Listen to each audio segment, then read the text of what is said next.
Hi, I'm James from London, England, and I'm a student. Student of what? History. American history. American? Yes. And why did you pick American history? Well, I was really into history at school in England, and but I didn't like the areas of history it covered when I went on to degree level. So, as I was interested in America anyway, I decided to do a degree on straight American history. So, an area that's always interested me. So what is it that gets you interested in America? Just certain periods of time, like the 20s, the Depression, and the war as well. I've always been interested in that, so I saw it as a chance to pursue my interest in that area. So. Did your parents kind of get you interested in that at all, or? No, it's just simply something that's come out of my own imagination. So. And so, what brought you to Texas? I've been out here at school for a year, and now I'm just travelling around the country. So, Dallas was a place that I could come and see all the JFK historical sites in the museum and stuff. So I could actually see the grassy knoll. So that was it brought me here. Something you've been waiting to see? Yes, it is. Yes. Since when? Since I started my course, really, 3 years ago. So. And what do you think now that you saw it? It's kind of surreal, actually seeing it in person, seeing what happened, and going up to the 6th floor, and it's kind of, actually seeing it in person is a whole different from seeing it on documentaries or videos or something like that. So it's really quite amazing just to see it. So. Just different in the way it makes you feel? Yeah. Do you have any feelings about what actually happened that day? Well, I believe there's a conspiracy of sorts about that. As with a lot of people, I'm not quite sure it will never be proved, I don't think, who the actual conspirators were.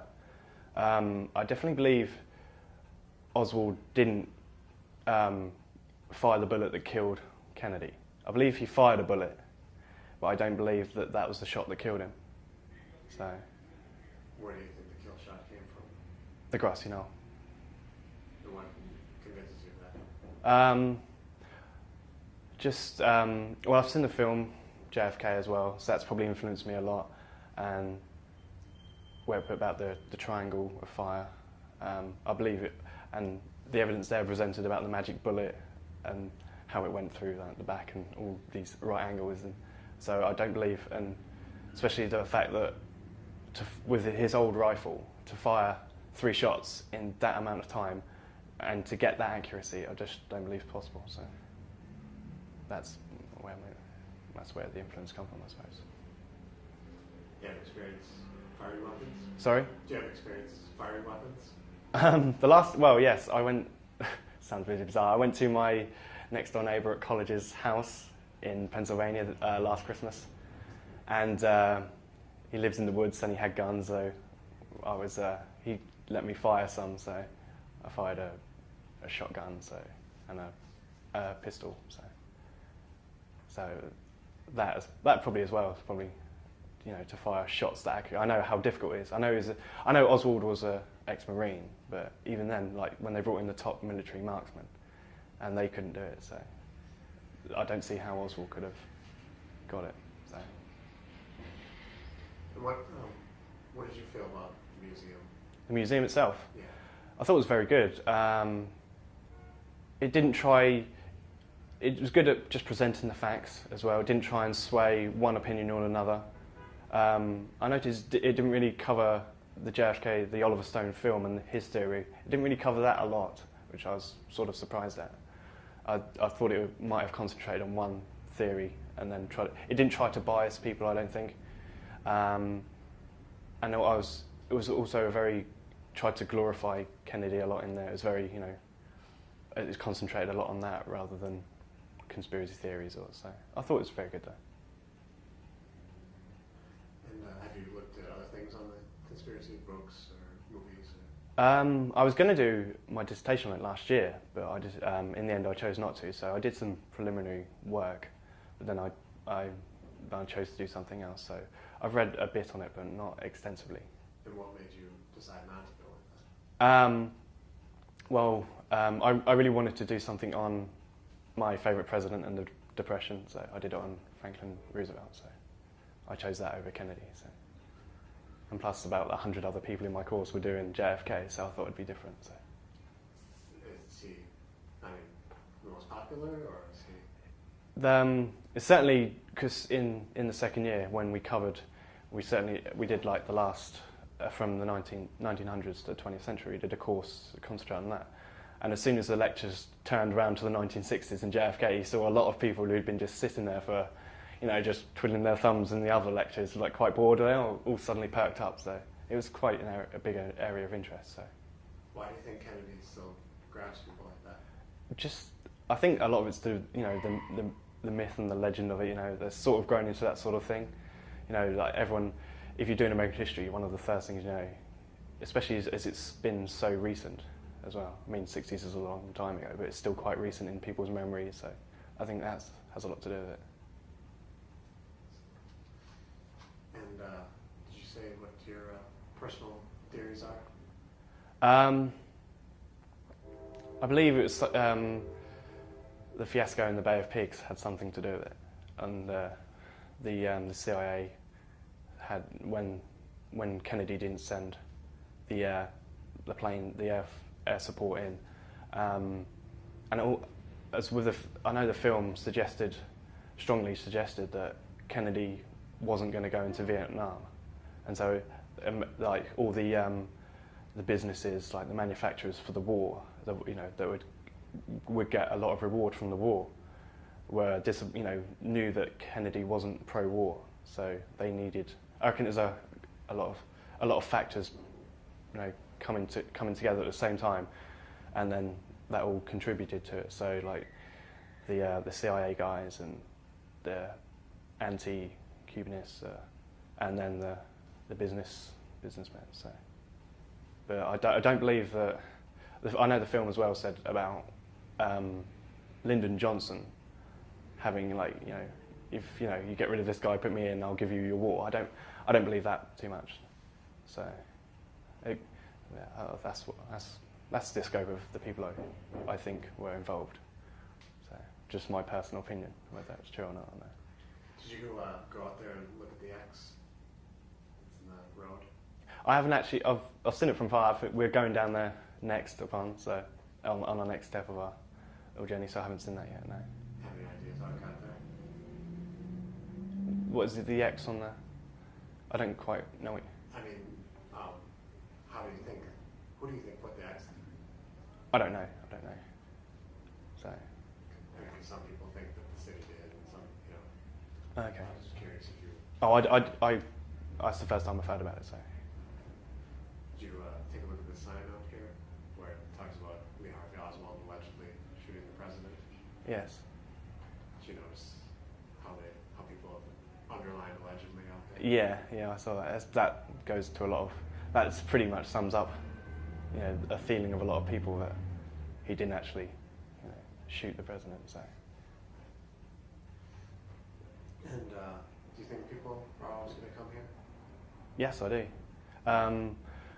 Not only for people curious to learn more about the shooting and that, but I think the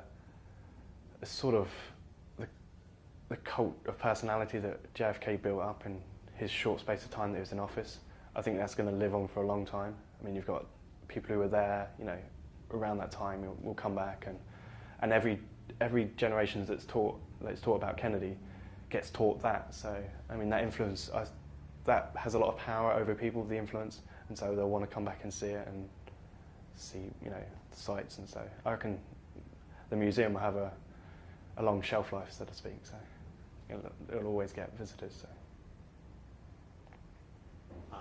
Can you just give me kind of your general impression of what people your age that around you think of Americans, think of Texans? Americans and Texans. Americans in general, and then Texans.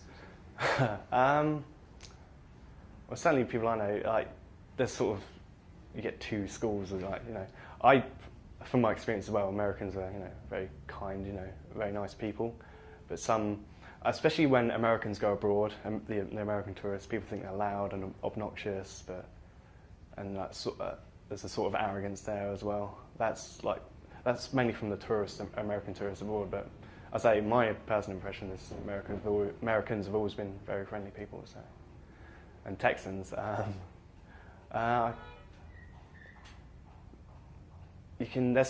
you get the impression some of them, like, if you say Texas, you say rednecks, and then everyone's also the rednecks or the Hicks, and so there's that impression there. But so far, especially the women, they're all hot, so I don't have any problems with that. So Texans are good in my book. So. And where else did you say you've gone on this trip? We've been pretty much across the states, pretty much every major city so far, up to Texas. Well, we started in Pennsylvania, and then first stop we had was Chicago, and then on to Detroit, hopped into Canada to see Niagara Falls, and then Seattle, Vancouver, and then all down the West Coast, every major city there. Then we went to Las Vegas, flew from San Diego to Las Vegas to Salt Lake City, and Salt Lake City to, where did we go? I think it was Denver, and then here. So what's the best place you went? I really like Seattle. I was really impressed with Seattle. But Salt Lake City was very nice as well. I had completely the wrong impression of Salt Lake City. So, with all the Mormons. So I thought that everyone was going to be, dressed out in funny outfits and, old-fashioned times. But no, Salt Lake City is a really nice place. So it disproved my theories. I was quite happily disproved on that occasion. So. Okay. Well, is there anything else you'd like to say? Nothing. No. Well, that's it. All right. Thank you very much. Thank you.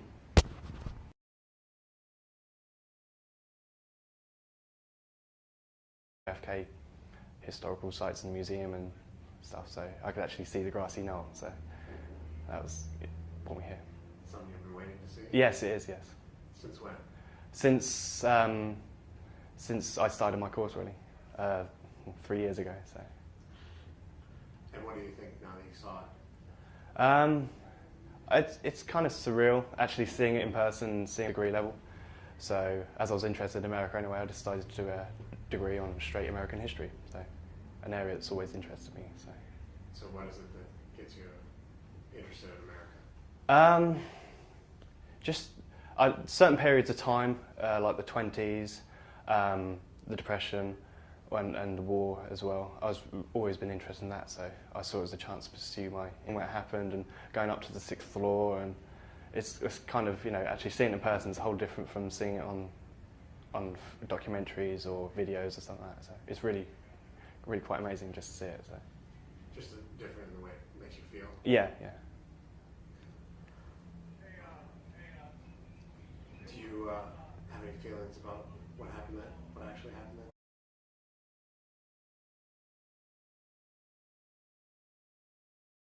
Hi, I'm James from London, England, and I'm a student. Student of what? History. American history. Americans? Yes. And why did you pick American history? Well, I was really into history at school in England, and but I didn't like the areas of history it covered when I went on to interest in that area. So. Did your parents kind of get you interested in that at all, or? No, it's just simply something that's come out of my own imagination. So. Okay. And so, what brought you to Texas? I've been out here at school for a year, and now I'm just travelling around the country. So Dallas was a place that I could come and see all the